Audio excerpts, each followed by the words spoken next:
Do you see what I see? Jangan lupa untuk subscribe, share, dan nyalakan lonceng notifikasinya sebagai bentuk dukungan kamu. Do you see what I see? Yakin nggak mau dapetin t-shirt spesial kontributor keren ini? Selain cerita kamu bisa didengarkan oleh jutaan telinga, kamu juga bisa dapetin t-shirt keren ini hanya dengan mengirimkan cerita pengalaman horor kamu ke email podcast.ceritahoror@gmail.com. Kami tunggu.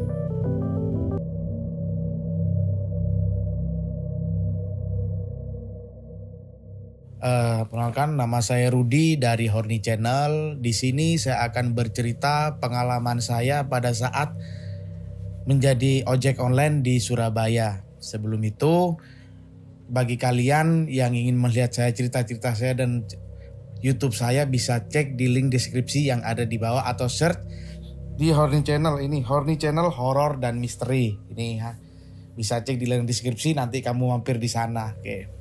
Kita langsung masuk ke ceritanya. Pada tahun 2017 saya pertama kali ngojol dan itu juga pertama kali kuliah. Kejadian awal pada tahun 2018 itu pada saat saya maghrib, narik mulai dari pagi ya. Maghrib saya dapat orderan itu food. Orderan food saya lihat, saya pastikan semua alamat tujuannya semua dan makanannya, lalu saya chat customernya sesuai aplikasi ya mbak. Nah sebelum itu di alamat itu ada note, naik ke lantai 2 nomor 211. Pikiran saya pada saat itu, apalagi ojol yang ada di Surabaya, tidak akan ojol-ojol tidak akan boleh naik atau ke sebuah hotel, kan kirimnya ke sebuah hotel tidak akan boleh naik karena ada peraturan-peraturan yang ada di Surabaya gitu. Jadi ketemunya hanya di resepsionis atau customernya suruh turun ke lobby gitu. Ya udah saya beliin aja tuh, saya nganter ke sebuah hotel yang ada di Surabaya, yaitu di tengah kota. Di situ saya nyampe di depan hotelnya itu agak aneh hotelnya. Saya nggak tahu itu hotel atau apa, mungkin kalau saya bilang sekarang hotel bintang 1 mungkin gitu ya. Saya tanya ke security, Pak saya mau kirim makanan, ke belakang aja mas gitu. Parkir belakang aja. Saya masuk ke belakang itu, dalam di belakang itu ada halaman parkir yang lebar. Saya mau ke tempat resepsionis dan apapun itu nggak ada resepsionisnya hotelnya. Jadi kalau mau check in itu langsung ke security-nya. Di situ saya nggak mikir aneh-aneh ya. Ya udahlah. Pas saya udah parkir motor, saya telepon customer saya. Mbak saya udah di bawah di parkiran di belakang. Customernya cuma ngomong naik aja mas, nggak apa-apa kok. Ya udah saya naik dari belakang, dari pintu belakang itu gelap, cuman ada namanya itu apa, air mancur yang kemercik kering-kering gitu aja. Jadi di sana di posisi itu cuman saya aja.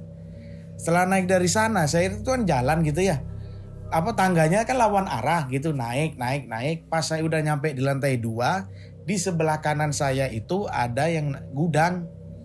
Ada troli, ada kasur-kasur dan lain-lain. Trolinya itu isinya piring, spray apa, tapi udah kumuh kotor kayak gak pernah dicuci. Pas saya belok kiri, karena itu harus ngurutin nomornya, lantai 2, 211. Kalau saya deskripsikan tempatnya dari lantainya, dari pintu-pintu hotel itu, menurut saya udah nggak layak ya. Karena lantainya udah lantai kayak dulu gitu, udah bukan hotel sekarang. Pintunya pun pintu dari triplek yang warna coklat. Kita pegang aja udah tek gitu aja. Saya belok kiri ngurutin 201, 202, 203. Memang lorong itu saya lewati, bukan penerangan lampunya gak seperti ini. Bukan kayak hotel-hotel yang gak sekarang. Lampunya itu lampu kayak warna yang dulu warna merah itu. Yang kayak lampu desa gitu hotelnya. Ya udah saya jalan aja. Jalan lihat kanan kiri. Lihat pas mau ngurutin 211 harus belok kiri ke lorong itu. Ya udah saya belok kiri aja. Ngikutin, setelah dapat nomor 211 saya tok, memang ada customernya cewek. Transaksi sudah, saya kasih makanan, dia ngasih uang tunai. Logikanya saya kalau mau kembali ke parkiran, saya harus balik lagi ke lawan arah ke lorong itu. Tadi belok kiri, saya sekarang harus belok kanan. Dari jauh pas saya keluar belok kanan, dari jauh itu saya ngelihat memang ada troli dan gudang itu, karena kacanya tembus pandang untuk gudangnya itu. Saya mau jalan lurus untuk keluar ke lantai ke bawah. Di sana troli itu tiba-tiba jalan sendiri. Trolinya jalan sendiri, gak ada orang, gak ada apa, sepi, sunyi, gak tahu ada yang check in apa enggak. Karena pintu-pintu yang saya cek ada pintu yang plastiki, terus bawahnya banyak amplop-amplop apa saya nggak tahu. Troli itu jalan, tek tek tek tek tek tek tek tek tek tek tek tek. Trolinya tuh jalan, berhenti di 3 kamar. Jadi 201, 202, 203. Berhentinya di 203. Saya nggak nge-freeze, saya nggak itu. Cuman saya ketegengen, bahasa Jawanya itu kayak sepaneng loh. Ada yang jalan. Kalau ada yang bilang kenapa gak lari mas? Lah saya lah mau lari kemana? Wong hotel itu saya nggak nguasai. Ya nggak tahu. Wong di belakang itu apa? Gelap semua. Cuman kayak separuh aja gitu. Saya akhirnya memberanikan diri jalan ke sana. Udah jalan aja. Jalan aja. Memang saya lihat berhenti pas di depan pintu. Udah lihat gini. Ya udah gak ada apa-apa. Udah gak ada apa-apa. Pas saya mau turun ke tangga ke bawah. Kan saya di belakang kalau turun pasti kita kelihatan kamarnya gini. Saya toleh tuh. Tolehnya ke arah kanan gitu. Saya toleh gini. Nah kan di troli ada di tengah. Ada space. Terus ada pintu kamar. Di tengah-tengah ini saya nggak tahu itu apa sosoknya atau apa orangnya. Cuman ada cewek. Bajunya hitam, rambut ketutup semua. Saya nggak tahu itu apa. Setelah itu cewek itu masuk ke kamar itu. Spontan saya lari aja ke bawah. Wow, udah lari-lari aja ke bawah. Anehnya yang di parkiran itu cuma ada 1 orang. Dan itu orangnya cuma biasa aja. Ya wis. Bahasa Surabaya aku bengok apa. Bahasa Surabaya semua keluar. Yang kotor-kotornya keluar. Orangnya cuma biasa aja. Diem aja gini. Logikanya kan harus kenapa mas kok teriak-teriak di situ? Nggak ada, cuman diem aja. Pokoknya setelah cewek itu entah itu apa nggak tahu dia masuk, udah saya teriak aja. Saya nggak berani ngapa-ngapain, saya takutnya kan banyak berita-berita ya. Setelah transaksi apa tiba-tiba uangnya ada di daun atau apa. Saya cek uang saya itu. Tapi bener uang saya bener uang tunai. Yang pasti customer saya asli lah gitu. Saya udah kasih ke karcis ke tukang parkir ada respon, udah saya pulang. Tapi tetap saya masih narik lagi. Beda lagi kejadian pas 2021 bulan Januari itu. Kejadian itu aneh menurut saya. Kenapa? Saya dapat orderan ekspres pada siang hari setelah jam makan kalau orang kerja kantoran ya. Dapat ekspres, saya ambil di sebuah kafe, yang ngirim itu cewek.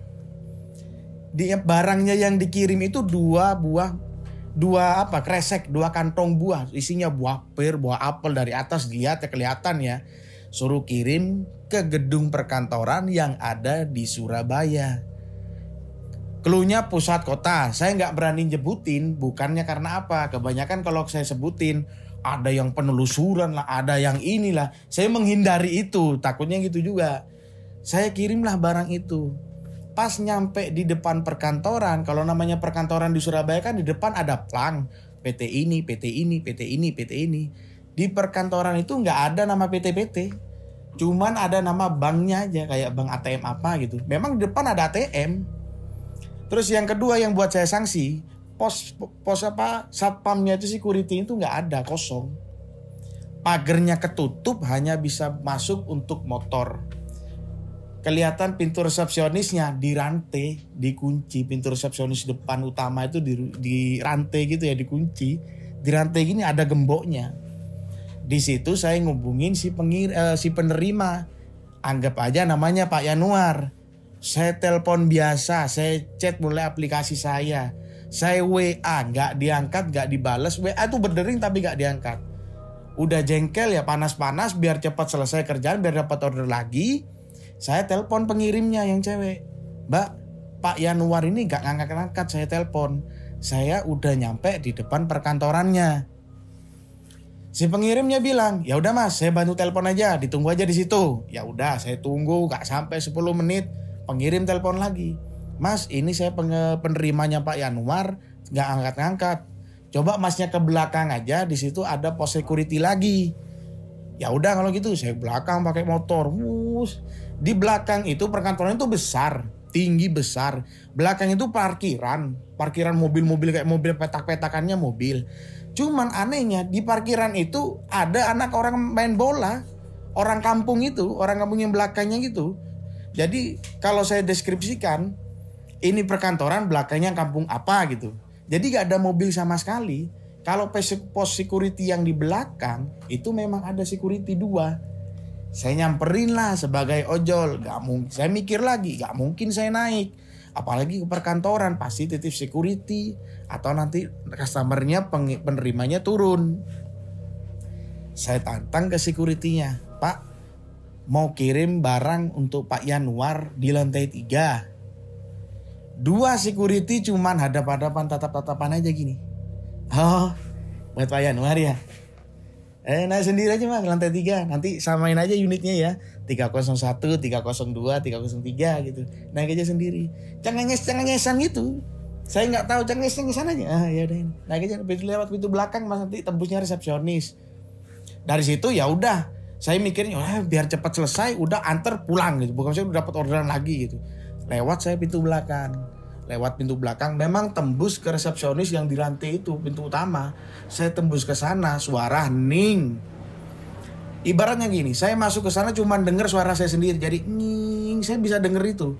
Nggak ada aktivitas apapun, saya nggak tahu kondisi kantor itu ada orang apa enggak, saya nggak tahu. Kalau dibilang kantor itu terbengkalai atau gimana, enggak. Saya masuk itu bersih semua. Cuman memang panas, mungkin AC-nya dimatiin. Saya mau naik lift, saya pencet liftnya, ternyata liftnya mati. Di samping lift ada tangga darurat, tangga gitu. Saya naik pakai tangga aja biar cepet. Naik lantai 1, ada tulisan 1 besar, lihat kiri gini, ada memang pintu gitu, tapi nggak ada suara kayak gak ada aktivitas, mungkin gak ada orangnya gitu. Padahal itu jam kerja, siang-siang. Pas naik lantai 2, sama juga, gak ada orang, gak dengar suara apapun. Jadi saya muter di tangga itu bisa lihat ke atas gini, muter-muter gini kayak di mall-mall itu. Pas naik ke lantai 3 untuk tempatnya Pak Yanuar, saya naik ke lantai 3 belok kanan, itu masuk ke lorong, tinggal ngurutin unitnya 301, 302. Kalau pas naik gini itu lorong, di belakang itu ada tempat lorong lagi, 2 lorong.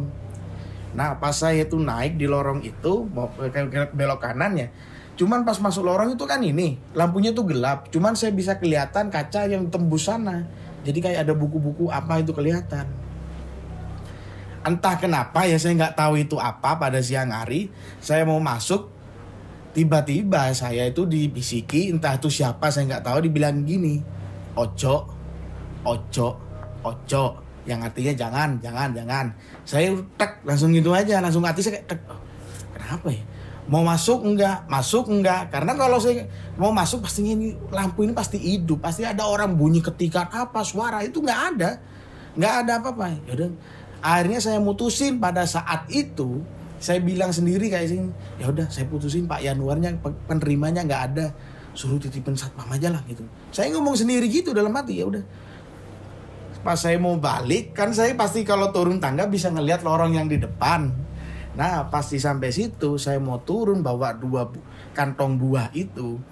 Keluarlah dari lorong itu satu cewek dengan kepala gelinding. Gelindingnya itu 3-4 kali gitu. Jadi ininya sampai ini gelinding. Tek. Terus yang cewek itu memang cewek ya hitam gitu ya, nggak tahu wajahnya gimana. Yang hitam itu ada kepalanya utuh semua, kaki semua ada semua, cuman dia diem. Terus satunya kepala tek. Dia ngeliatin saya karena saya bilang ngeliatin, kenapa matanya putih, ininya kayak apa ya, kayak debu-debu kayak pasir. Terus rambutnya itu ada cewek rambut, matanya putih melotot gini. Spontan saya lari, lari ke bawah, saya lari. Nyampe di bawah yang di parkiran kata ada anak main bola itu. Pas saya turun ada orang kampung sana cuci motor di sana, mungkin numpang air gitu ya, cuci motor. Saya udah menggos, gitu aja. Terus sama orang yang cuci motor dibilangin gini, dalam bahasa Indonesia aja kayak gini, Mas, udah tahu ada lift, kok malah naik tangga, turun-turunnya menggos kan gitu. Dia ketawa-ketawa gini. Saya jawab, Mas, tangganya mati, jadi akhirnya saya naik tangga darurat ini Mas gitu. Jawabnya orang itu cengengesan lagi buat Ani. Ada-ada aja kamu mas. Di situ saya udah mikirin udah kayak gimana, pokoknya ya udah saya kasih satpam. Satpamnya itu yang tadi 2 orang saya temui lagi. Pak Yanuar di atas nggak ada. Ini tadi suruh titipin aja di pos satpam, nanti diambil sama Pak Yanuar. Oh, titipin aja ya mas ya? Ya udah mas, ini mas. Tatap-tatapan 2 orang security itu gini. Oh ya udah mas. Kok gak dari tadi diambil gitu loh maksud saya. Dia tuh cenges-cenges ini. Oh, dititipin ya. Oh 305 ya, lantai 3 ya. Ya udah mas, ini mas. Saya ambil aja mas ini. Setelah itu saya udah nyelesain aplikasi, saya punya nomor WA si pengirim, saya chat pengirimnya. Bu, terima kasih sudah order pakai ojol. Dan ini pengalaman saya yang membuat saya kapok. Si pengirim itu cuman bales, "Iya, sama-sama." Lalu logikanya kalau saya jawab itu ada pengalaman kan harusnya tanya, "Kenapa Mas kok ada pengalaman kapok?" Itu nggak ada. "Ya, sama-sama." Ya udah. Pada saat itu siang dapat berapa order, saya langsung pulang. Nggak mau narik pada hari itu. Besoknya tetap narik saya. Pada hari itu saya nggak mau narik, udah saya nggak tahu. Cuman yang buat sanksinya lagi, kalau orang WA saya telepon berkali-kali si penerima, itu pastinya kan telepon balik. Itu nggak ada besok-besoknya. Kok Pak Yanuar ini nggak ada telepon WA ke saya, telepon biasa, Grab nggak ada. Dan buah itu hanya di tempat di security. Saya nggak tahu Pak Yanuar ngambil apa enggak, saya nggak tahu. Pokoknya di lingkungan di sana itu di parkiran di belakang itu pokoknya nggak ada mobil sama sekali, cuma anak main bola. Setelah kejadian itu udah saya pulang nggak mau narik. Itu pengalaman saya pada saat ngojol ya. Cuman kalau saya dibilang bang kalau dapat orderan ngirim ke sana lagi gimana? Kita pikir-pikir. Kalau yang di hotel itu memang sering banyak yang order. Kebanyakan orang Surabaya bilang bahwa hotel ini ya hotel ya gitulah buat orang-orang yang dunia malam mungkin gitu. Kalau yang di gedung perkantoran sampai sekarang saya belum terima lagi. Kalau kalian masih tanya ke saya, "Bang, masih narik sampai sekarang. Masih narik ojol di Surabaya tapi belum dapat lagi orderan yang di sana." Gitu. Cukuplah itu cerita dari saya, pengalaman dari saya saat ngojol di Surabaya. Jadi untuk kalian yang nonton video ini di channel YouTube-nya Do You See What I See, silakan mampir di channel saya, Horny Channel. Horny ini namanya horor dan misteri, Horny Channel sama. Kita datengin narasumber juga. Silakan ditonton semua video yang ada di Horny Channel, dan jangan lupa juga follow IG saya Rudy Horny. Kalian bisa cek di link deskripsi yang ada di bawah. Oke, saya Rudy pamit undur diri. Sekian.